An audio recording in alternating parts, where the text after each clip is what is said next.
Ce spectacle, c'est l'histoire de 5 Belges qui ont un père marocain. On a essayé de remonter jusqu'à la source et on a interrogé nos pères pour qu'ils nous donnent une réponse.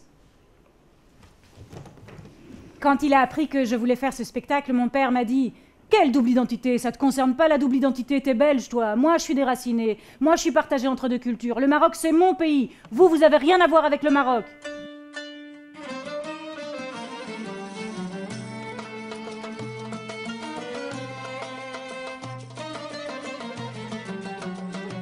Nicolas, quand j'avais 6 ans, c'est comme ça que j'aurais voulu m'appeler. J'avais l'intuition que les choses auraient été plus simples pour moi si je m'appelais Nicolas. Tu t'appelles pas Nicolas? Bah non, je m'appelle Hakim. Hakim Loukman, avec une apostrophe entre le K et le M. Quoi? Plus tard, je t'explique pourquoi. Je m'appelle Hakim Nicolas Brahim Guillain. J'ai un papa marocain et une maman belge, j'ai 45 ans. Je suis comédien, mais je suis aussi animateur socio-culturel, je travaille dans une maison de quartier. Et puis je donne beaucoup d'ateliers théâtre à des jeunes. Le but, c'était simplement quitter le Maroc, se trouver en Europe et avoir des idées vraiment européennes.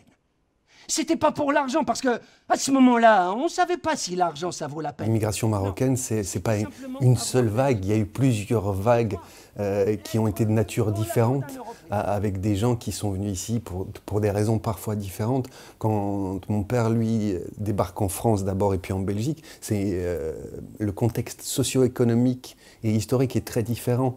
On est dans une période d'essor économique et donc l'immigration est quelque chose de souhaité et elle est plutôt bien acceptée, bien vue. Après, une fois que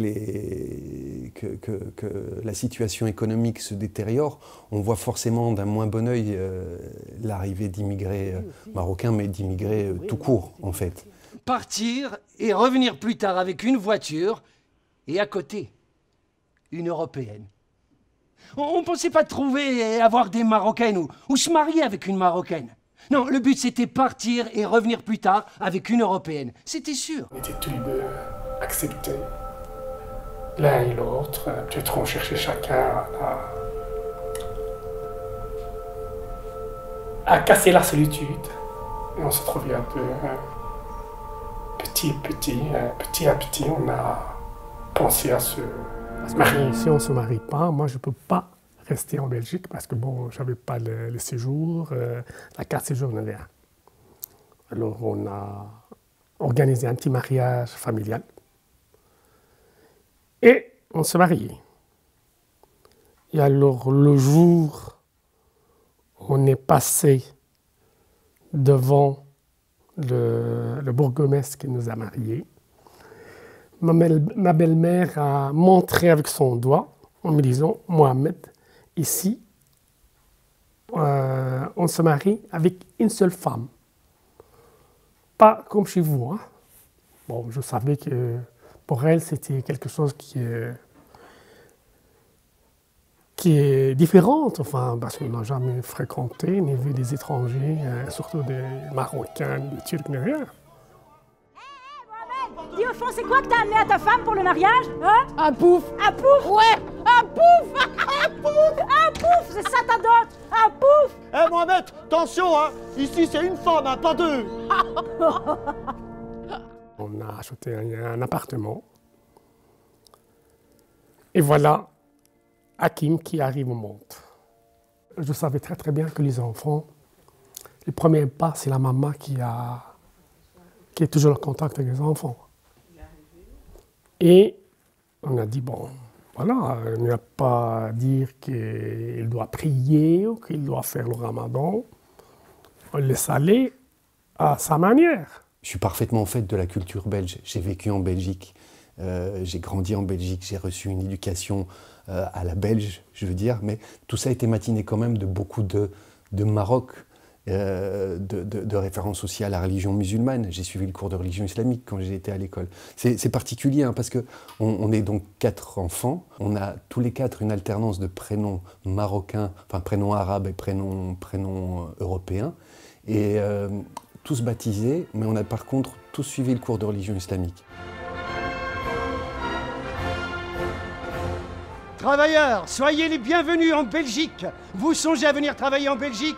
Vous avez peut-être déjà pris la grande décision La Belgique est un pays où le travail est bien rémunéré, où le confort est élevé, surtout pour ceux qui vivent en famille. Émigrer dans un pays qui nécessairement est différent du vôtre pose quelques problèmes d'adaptation. C'est une richesse, pourquoi? Parce que bon, nous, avant les anciens, quand ils arrivaient ici, bah, c'était pas pour rester.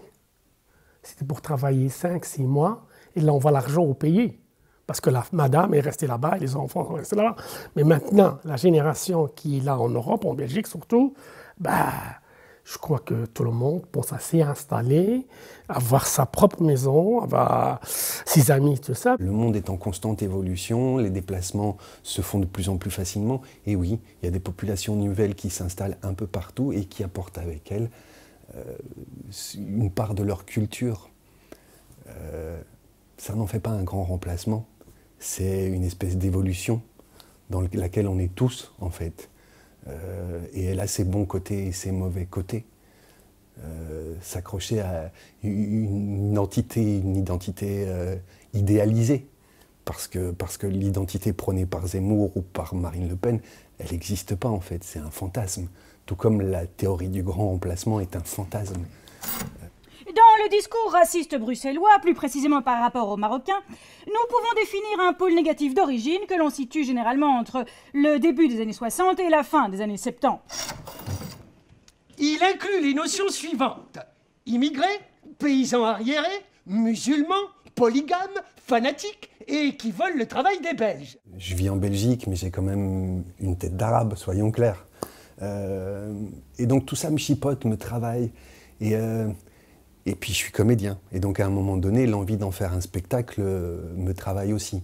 Et puis je ne suis pas tout seul. Je connais d'autres comédiens qui ont le même bagage génétique. Et on a tous envie d'en parler.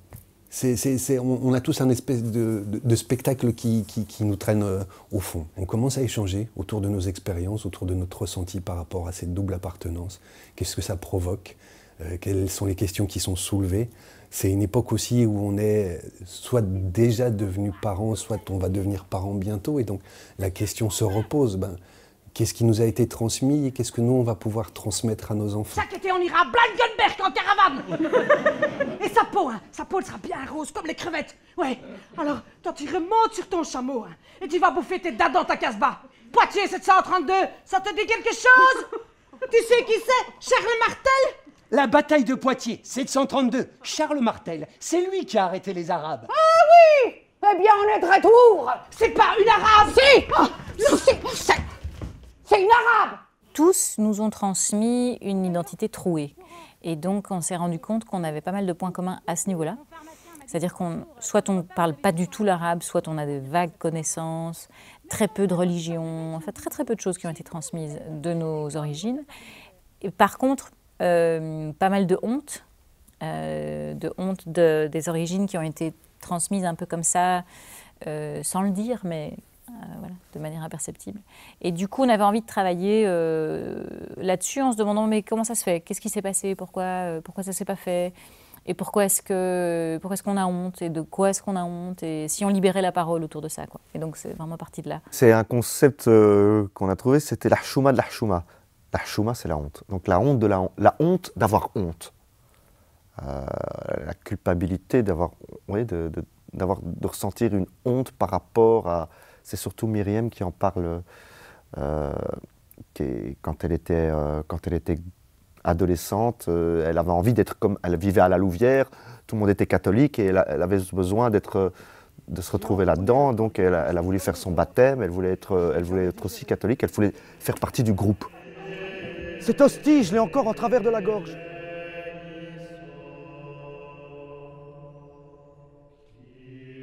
Et puis, il y a ma chouma à moi, déloyale à mon père et déloyale à ma mère. Et maintenant, c'est l'archouma de l'archouma. L'archouma devenue une identité en soi, une manière de vivre, de me définir par la honte. Il y a aussi la notion de la honte de nos pères, qui essaient de gommer leur accent, de leur marocanité. Et je suppose qu'ils l'ont aussi peut-être mal vécu à un moment. C'est qu'ils en ont eu honte, d'avoir eu honte de rejeter cette partie d'eux complètement, d'avoir vécu à l'occidental pendant 30, 40 ans. Et ils en sont revenus, force est de constater, puisque maintenant ils retournent au Maroc. Maintenant, ils ont ce besoin de repartir comme les saumons, remontent la rivière pour aller mourir là où ils sont nés. Mais il n'y a pas de double identité, tout ça. Il n'y a pas de partage entre deux cultures. On a une identité dominante qui est le fait de vivre ici. Et une petite parcelle de notre identité est liée à notre papa comme une petite casserole. Et je me suis rendu compte au fur et à mesure du temps qu'on ne me prenait pas vraiment pour un Marocain quand je partais au Maroc. J'ai pas eu la langue par contre. Je me suis intéressé à l'islam à un moment, la religion, puis j'en suis revenu. C'était des questionnements que j'avais vers 15 ans, à l'adolescence. Et donc j'ai eu des allers-retours comme ça, des moments où je sentais un peu plus ma marocanité ou ma maghrébinité, je ne sais pas comment on doit dire. Et puis de temps en temps, et puis à d'autres moments, beaucoup moins. Et j'ai fini par me rendre compte que j'étais en fait un bruxellaire, un bruxellois, un mélange, un bâtard. Pour faire connaître cette histoire trop méconnue, le Centre d'action laïque a décidé de créer un dossier pédagogique sur l'immigration marocaine en Belgique à destination des élèves de secondaire. Ce dossier vise à informer au travers de documents historiques et de témoignages. Notamment, si vous souhaitez obtenir ce dossier pédagogique, vous pouvez vous rendre sur le site laïcité.be ou envoyer un mail à cal@laïcité.net. Merci de nous avoir suivis et à très bientôt pour un nouveau rendez-vous de la laïcité.